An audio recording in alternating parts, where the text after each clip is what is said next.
반갑습니다. 호주 변호사 박창민입니다. 오늘은 굉장히 많은 비자들 중 특별히 취업비자 관련된 이야기를 한번 해보려고 합니다. 취업비자, 말 그대로 고용주의 스폰서십을 통해서 비자를 받고 최종적으로는 영주권을 받는 게 목적이고 그 과정을 허락해주는 굉장히 좋은 시스템이죠. 그런데 이 좋은 비자도 잘못 활용되면 비자 거절이라고 하는 크나큰 절망적인 사태를 만날 수 있게 됩니다. 자, 그럼 어떤 경우에 취업비자가 실패해서 비자 거절에 이르게 되는지를 미리 알아놓으면 준비를 좀 미리 할 수 있지 않을까요? 거기에 대해서 한번 이야기를 해보도록 하겠습니다. 호주 취업비자는 굉장히 많은 종류가 있습니다. 그중 흔히 꼽히는 내용으로 TSS, 즉 482 비자라는 게 있죠. 임시비자입니다. 이 TSS 비자가 최종적인 목표가 되는 경우는 별로 없다고 봐야죠. 그 다음 영주 비자라고 할 수 있는 ENS 비자라고 하는 게 있습니다. 186 비자라고도 알려져 있고 Employer Nomination Scheme이라고 하는 비자죠. 이 ENS 비자는 영주권입니다. 근데 이 ENS 비자로 가는 게 크게는 세 가지가 있어요. TRT, 그 다음 Direct Entry, 그 다음 Labor Agreement. 근데 Labor Agreement는 특수 상황이니까 이야기를 논외로 하고, TRT 시스템은 아까 이야기했던 TSS 비자를 받은 사람이 한 고용주 밑에서 3년 동안 정상적으로 일을 하고 최종적으로 받게 되는 영주 취업 비자입니다. ENS Direct Entry는 한 번에 취업 비자로서 영주권을 받는 제도이죠. 그러니까 두 개가 같은 비자처럼 보이지만 사실은 종류가 다릅니다. 그 다음 또 흔히 꼽히는 취업 비자가 과거 RSMS 비자를 대체해서 나오기 시작한 494 비자라는 게 있습니다. 인기는 약간 떨어지지만 잘 활용한다면 정말 좋은 비자죠. 이들을 가리켜서 대표적인 호주 취업 비자라고 이야기를 합니다. 취업 비자에 대한 개념이 없으신 분들도 앞으로 공부를 하시다 보면 이런 비자들의 종류에 대해서 듣게 되실 거예요.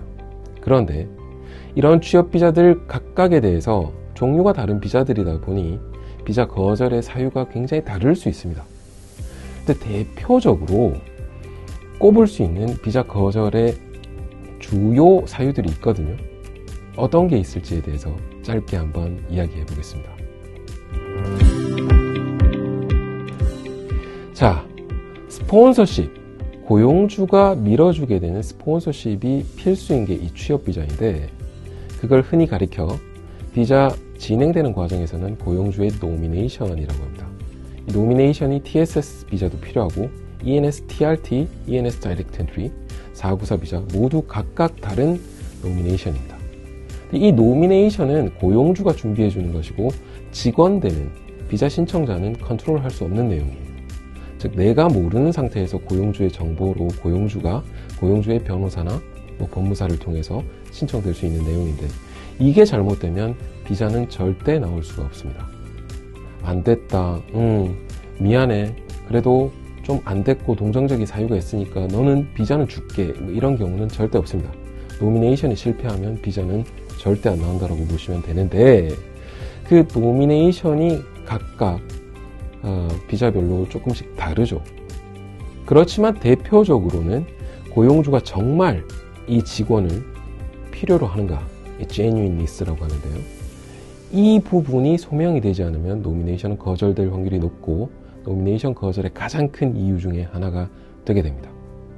그 다음 이 노미네이션이 거절되는 또 다른 이유로서 마켓 샐러리가 급여로서 주어지지 않는 경우, 또는 호주 사람보다 터무니없이 적은 급여를 주고 저가의 외국인 노동 인력으로서 여러분을 쓰려고 하는 경우, 또는 호주 직원보다도 월등하게 많이 주면서 이 갭이라든지 이런 차이가 능력이라든지 이런 것들이 아니라 무언가 다른 이유에서, 예를 들어 영어 점수를 만회하기 위해서 특별히 급여를 많이 줬다든가 이런 마이그레이션 아웃컴에 해당되는 이유라면 노미네이션이 거절될 수 있게 됩니다. 즉 고용주가 준비를 잘해줘서 노미네이션이 승인이 나야 여러분 비자가 승인될 수 있죠. 반대로 고용주가 노미네이션에서 실수하게 되거나 거절되게 될 경우에는 비자는 반드시 거절됩니다. 이게 취업비자 거절의 가장 큰 이유라고 꼽을 수 있습니다. 그 다음으로는 각각의 비자별로 요건이 있는데요. 예를 들어 TSS 비자의 경우에는 해당되는 직종 또는 closely related 되어 있는 필드에서 2 years full-time work experience가 필요합니다. 근데 이건 비자 심사 시점 기준이기 때문에 비자가 진행되는 기간에도 그 경력이 쌓이는 거거든요. ENS 다이렉트 엔트리는 뭘까요?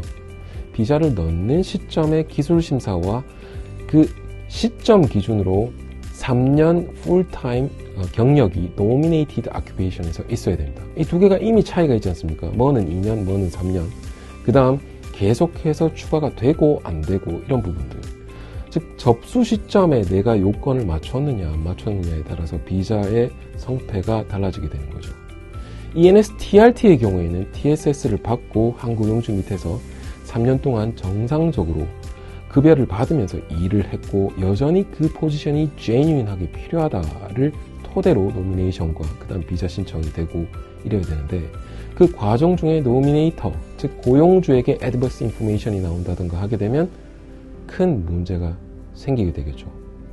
각각의 비자별로 다릅니다. 494 비자, 지방지역에서 일단 이 비자를 받고 나면 3년 동안 열심히 일을 하고 53,900불 이상씩 돈을 벌었고 비자 컨디션을 유지했다면 191 영주권을 손쉽게 신청할 수 있고 그 다음 이변이 없는 한 비자가 승인되게 될 겁니다. 굉장히 좋은 비자예요. 게다가 지방지역 자체의 범위가 굉장히 확대되어서 골드코스트라든지 선샤인 코스트라든지 이런 곳이 다 들어가 있기 때문에 굉장히 유리한 비자입니다. 그런데 494 비자도 기술 심사가 필요하고 그 다음 3년의 풀타임 경력이 nominated occupation에서 필요해요. 이런 부분에서 각각의 요구되는 요건을 못 맞출 경우에 비자가 거절되게 됩니다. 주요 거절 사유로는 방금 말씀드린 경력이 몇 년이냐, 그 다음 비자 넣는 시점에 갖춰야 될 경력이냐, 아니면 비자 최종 심사 시점 기준으로 갖춰져도 되는 경력이냐, 이런 차이점이 있습니다. 영어 점수 이야기 한번 해볼게요. ENS, TRT나 다이렉트 엔트리, 그 다음에 494 비자는 모두 IELTS 6.0에 해당되는 Competent English가 필요합니다. 그런데 TSS 비자는 숏텀이냐 미디엄 롱텀이냐에 따라서 조금 다르죠. 게다가 ENS, TRT, ENS 다이렉트 엔트리, 494 비자는 비자 신청 시점에 영어 점수를 반드시 제출해야 됩니다. 나중에 낼 수 없어요. 그런데 TSS 비자는 나중에 낼 수도 있습니다. 자, 이런 다양한 부분들이 취업 비자라고 하는 하나의 브로드한 컨셉 내에서 다 다르지 않습니까? 그러니 내가 무슨 비자를 준비하고 그 비자 준비하는 시점에 접수 시점에 맞춰야 될 기준과 그 다음 몇 년의 경력이 필요하고 영어 점수가 몇 년 있어야 되고 이런 부분들이 각각 세밀하게 다루어져야 될 부분들입니다. 취업 비자 자체에만 국한시키지 않더라도 호주 모든 비자, 대부분의 비자에서 요구되는 조건이 신원 조회를 통과해야 되겠죠. 결격 사유가 없어야 됩니다. 범주에 관련된. 두 번째로 신체 검사가 있습니다. 신체 검사만 하더라도 자, 한번 보세요. TSS 비자, 그 다음에 그로 인해서 이어지게 될 ENS, TRT 이런 부분에서는 헬스 웨이버가 가능합니다. 즉 신체 검사에서 약간의 결격 사유에 해당되는 내용이 있을지라도 웨이버 요청이 가능한데 ENS 다이렉트 엔트리는 웨이버가 절대 불가능합니다. 494 비자는 어떨까요? 헬스 웨이버가 가능합니다. 각각 이렇게 다른 내용들이 규정이 되어 있고 세부적으로 조금씩 다르기 때문에 대충 준비해서 스폰서가 있다라는 이유만으로 난 취업 비자가 조금 더 쉽게 나오지 않을까라고 함부로 예단하는 일은 없어야 되겠습니다. 비자는 준비할 때 더 열심히 해야 되고 비자 진행되는 과정에 꼼꼼하게 챙겨서 빠뜨리는 부분이 없어야 되고 비자 승인된 시점에도 내가 어떤 비자 컨디션이 부여되어 있는지 지켜야 될 부분들은 무엇인지에 대해서 명확하게 알고 계셔야 되기 때문입니다. 비자 받고 나면 별거 아닌 것 같지만 그래도 그 비자 없이 호주에서 여러분들이 원하는 삶을 살 수 없지 않습니까?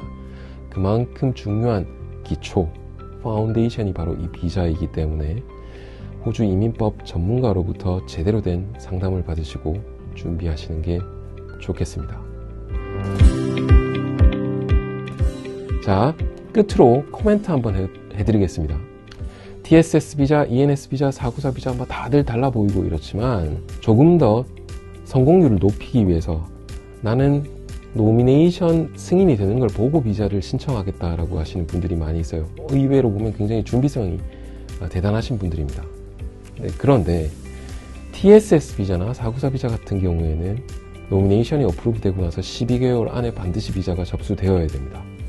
그런데 ENS 비자도 똑같이 12개월이면 좋겠지만 안타깝게도 ENS 비자는 노미네이션이 어프로브 되고 나서 승인되고 나서 6개월 안에 비자가 들어가야 돼요. 다들 똑같이 이렇게 하면 참 좋겠는데 왜 이렇게 다른 걸까요? 그죠? 여러분들 골탕 먹이려고 그런 건 아닌데 이런 다른 부분들이 있다는 걸 알고 계셔야 되고, 그렇기 때문에 호주 이민법은 더 복잡해 보이고 더 많은 준비가 필요한 겁니다.